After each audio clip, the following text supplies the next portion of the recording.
નમસ્કાર વિદ્યાર્થી મિત્રો, કેમ છો? મજામાં ને?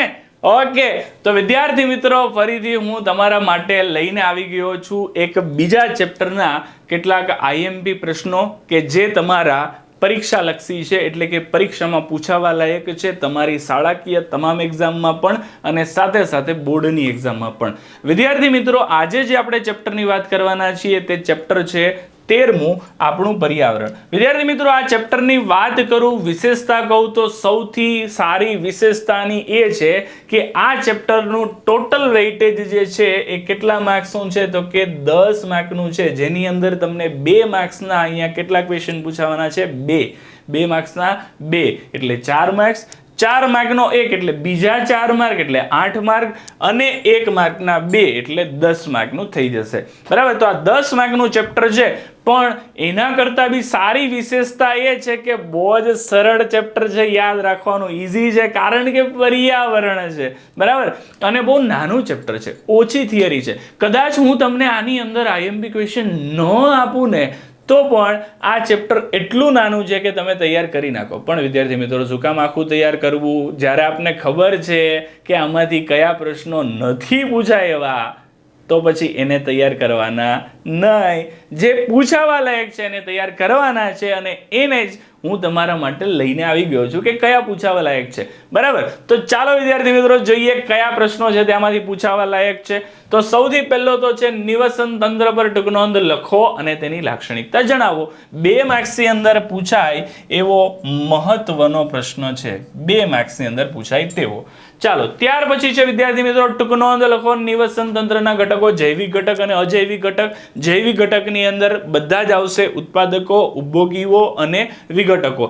ઉપભોગીઓની અંદર પાછા 3 અહીંયા શું પડશે તો કે 4 પ્રકાર પડશે, જેમાં તૃણાહારી, માંસાહારી, મિશ્રાહારી અને પરોપજીવીઓ આ બધા આવશે.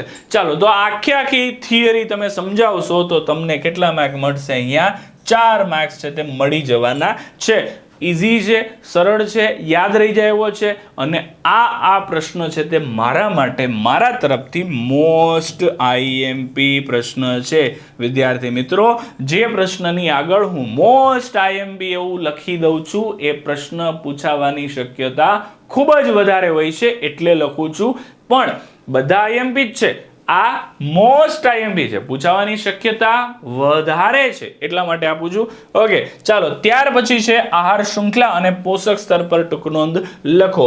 વિદ્યાર્થી મિત્રો, આ પ્રશ્ન છે તે કેટલા માર્ક્સમાં પૂછાઈ શકે તેવો છે? 2 માર્ક્સની અંદર.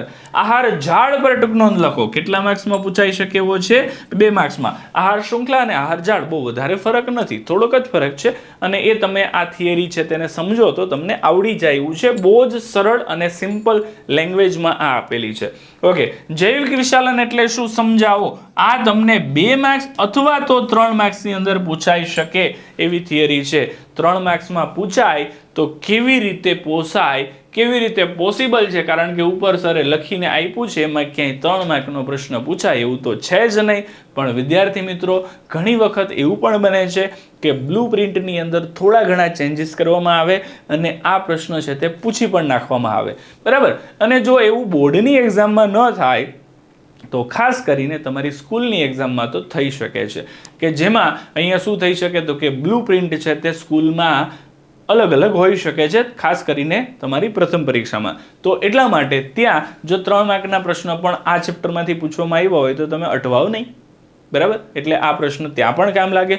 અથવા તો ઘણી વખત આગળના પણ મેં વિડીયોની અંદર તમને કીધેલું છે કે કેટલીક વખત એવું પણ કરવામાં આવે છે કે 4 માર્કના પ્રશ્નની અંદર 2 માર્કવાળા પ્રશ્નો, અથવા તો 3 માર્કનો, 1 માર્કનો, અથવા તો 4 1 માર્કના પ્રશ્નો છે તે પૂછી નાખે.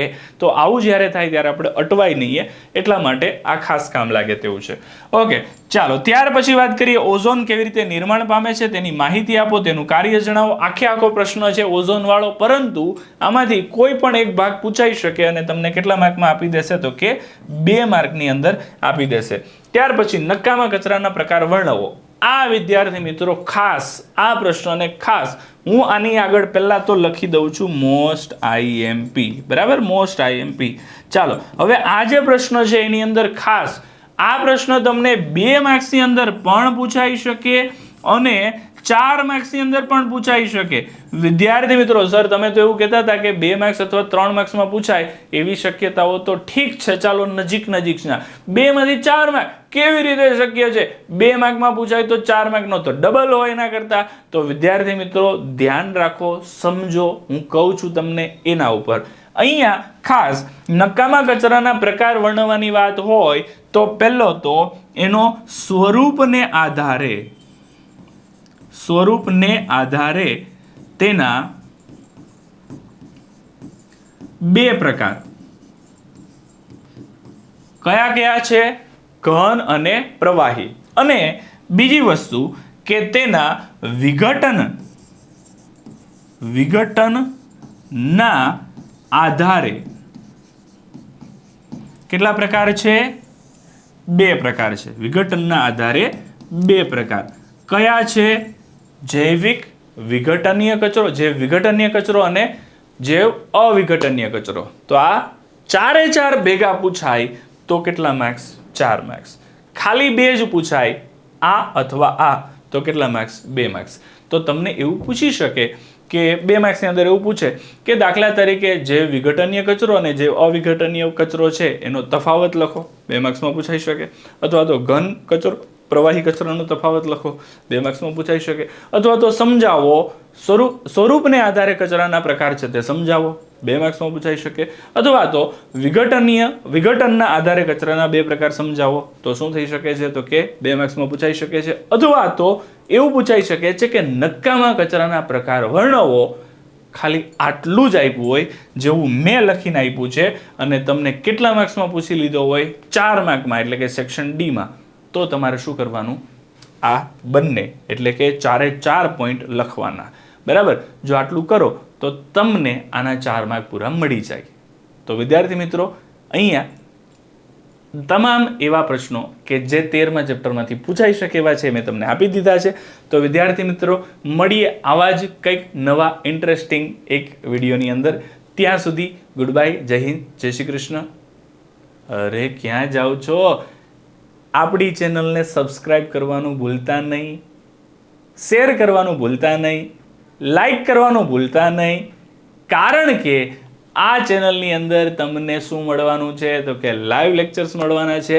એના માટે બેલ આઇકન પણ દબાવી દેવાનું છે, જેથી કરીને આનું નોટિફિકેશન તમને મળતું રહે અને તમામ આપણા લાઈવ લેક્ચર્સ જે છે એ જ્યારે પણ શરૂ થતા હોય, જેની અંદર આવા જ પ્રશ્નો છે એને સોલ્યુશન સાથે સમજાવીને તમને ખૂબ જ સારી રીતે સમજાવી શકાય, સરળ ભાષામાં સમજાવી શકાય, એના માટેના આપણે લેક્ચર્સ લઈએ છીએ.